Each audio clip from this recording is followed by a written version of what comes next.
शान्ताकारं भुजङ्गशयनं पद्मनाभं सुरेशं विश्वाधारं गगनसदृशं मेघवर्णं सुगम्यं लक्ष्मीकान्तं कमलनयनं योगविद्यानगम्यं वन्दे विष्णुभवभयहरणं सर्वलोकैकनाथं वन्दे विष्णुभवभयहरणं सर्वलोकैकनाथं। जय श्री हरि। नमस्कार दोस्तों, स्वागत है आप सभी का हमारे YouTube चैनल पावरफुल हिंदू धर्म में। आज हम आप सभी को पौष मास में कथा अध्याय 21 का श्रवण कराएंगे। की कथा में हमने श्रवण किया था बलि का भगवान के द्वारा स्तुति करना और भगवान को उस पर प्रसन्न होना।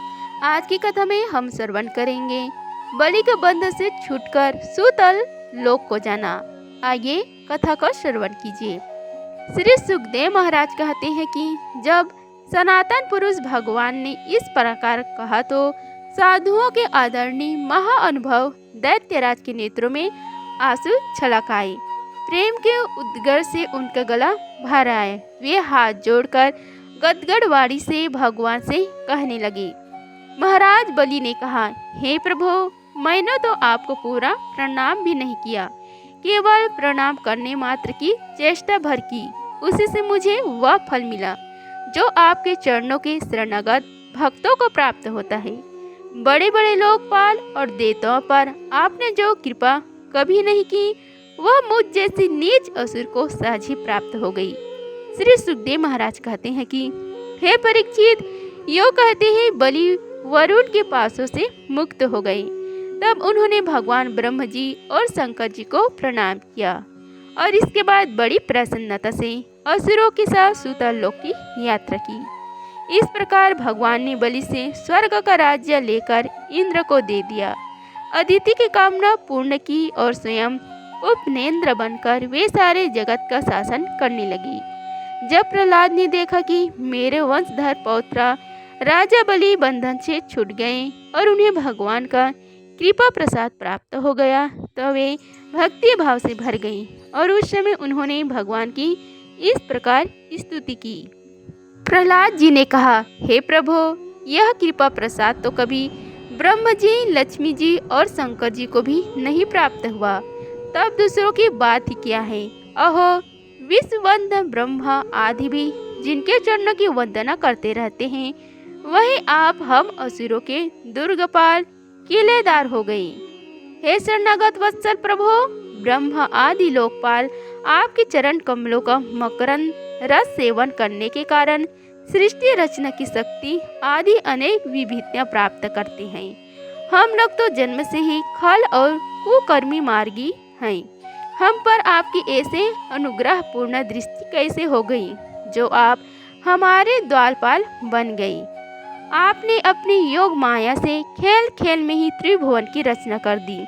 आप सर्वज्ञ, सर्व आत्मा और समदर्शी हैं, फिर भी आपकी लीलाएं बड़ी विलक्षण जान पड़ती हैं। आपका स्वभाव कल्प वृक्ष के समान है, क्योंकि आप अपने भक्तों से अत्यंत प्रेम करते हैं। इसी से कभी कभी उपासकों के प्रति पक्षपात और विमुखों के प्रति निर्दयता भी आप में देखी जा सकती है। श्री भगवान ने कहा, हे बेटा प्रहलाद, तुम्हारा कल्याण हो। अब तुम भी सुतल लोक में जाओ, वहाँ अपने पौत्र बलि के साथ आनंद पूर्वक रहो और जाति बंधनों को सुखी करो। वहाँ तुम मुझे नित्य ही गदा हाथ में ले खड़ा देखोगे। मेरे दर्शन के परमानंद मग्न रहने के कारण तुम्हारे सारे कर्म बंधन नष्ट हो जाएंगे। श्री सुखदेव महाराज कहते हैं कि हे परीक्षित, समस्त दैत्य सेना के स्वामी विशुद्ध बुद्धि प्रहलाद जी ने जो आज्ञा कहकर हाथ जोड़ भगवान का आदेश मस्तक पर चढ़ाया, फिर उन्होंने बलि के साथ आदि पुरुष भगवान की परिक्रमा की, उन्हें प्रणाम किया और उनसे अनुमति लेकर सुतल लोक की यात्रा की। हे परीक्षित, उस समय भगवान श्री हरि ने ब्रह्मवादी ऋषितज्ञों की सभा में अपने पास ही बैठे हुए शुक्राचार्य से कहा, हे ब्राह्मण, आपका शिष्य यज्ञ कर रहा था, उसमें जो त्रुटि रह गई उसे आप पूर्ण कर दीजिए, क्योंकि कर्म करने में जो कुछ भूल चूक हो जाती है वह ब्राह्मणों की कृपा दृष्टि से सुधर जाती है। श्री शुक्राचार्य जी ने कहा, हे भगवान, जिसने अपना समस्त कर्म समर्पित करके सब प्रकार से यज्ञेश्वर यज्ञ पुरुष आपकी पूजा की है, उसके कर्म में कोई त्रुटि कोई समता कैसे रह सकती है? क्योंकि मंत्रों की अनुष्ठान पद्धति की देश काल पात्र और वस्तुएं की सारी भूलें आपके नाम संस्कृति मात्र से सुधर जाती हैं। आपका नाम सारी त्रुटियों को पूर्ण कर देता है। तथापि हे अनंत, जब आप स्वयं कह रहे हैं तब मैं आपकी आज्ञा का अवश्य पालन करूंगा। मनुष्य के लिए सबसे बड़ा कल्याण का साधन यही है कि वह आपकी आज्ञा का पालन करे। श्री सुखदेव महाराज कहते हैं कि भगवान शुक्राचार्य ने भगवान श्री हरि की यह आज्ञा स्वीकार करके दूसरे ब्रह्म ऋषियों के साथ बलि के यज्ञ में जो कमी रह गई थी उसे पूर्ण किया। हे परीक्षित, इस प्रकार वामन भगवान ने बलि से पृथ्वी की भिक्षा मांगकर अपने बड़े भाई इंद्र को स्वर्ग का राज्य दिया, जिसे उनके शत्रुओं ने छीन लिया था। इसके बाद प्रजापतियों के स्वामी ब्रह्म जी ने देवर्षि पितर मनु दक्ष भृंगु अंगिरा सनत कुमार और शंकर जी के साथ कश्यप एवं अदिति की प्रसन्नता के लिए तथा संपूर्ण प्राणियों के अभय उदय के लिए समस्त लोक और लोकपालों के स्वामी के पद पर वामन भगवान का अभिषेक कर दिया। हे परीक्षित, वेद समस्त देवता धर्म यश लक्ष्मी मंगल व्रत स्वर्ग और अपवर्ग सबके रक्षक के रूप में सबके परम कल्याण के लिए सर्वशक्तिमान वामन भगवान को उन्होंने उपेंद्र का पद दिया। उस समय सभी प्राणियों को अत्यंत आनंद हुआ। इसके बाद ब्रह्म जी की अनुमति से लोकपालकों के साथ देवराज इंद्र ने वामन भगवान को सबसे आगे कर विमान पर बैठाया, अपने साथ स्वर्ग निभा लिया। इंद्र को तो त्रिभुवन का राज्य मिल गया और दूसरे वामन भगवान के कर कमलों की छात्र छाया सर्वश्रेष्ठ ऐश्वर्य लक्ष्मी उनकी सेवा करने लगी और वे निर्भर होकर आनंद उत्सव मनाने लगे। ब्रह्मा शंकर सनत कुमार भृंगु आदि मुनि पितर सारे भूत सिद्धा और विमानरोही देवगण भगवान के इस परम अद्भुत एवं अत्यंत महान कर्म का गान करते हुए अपने अपने लोक को चले गए और सबने अदिति की भी बड़ी प्रशंसा की।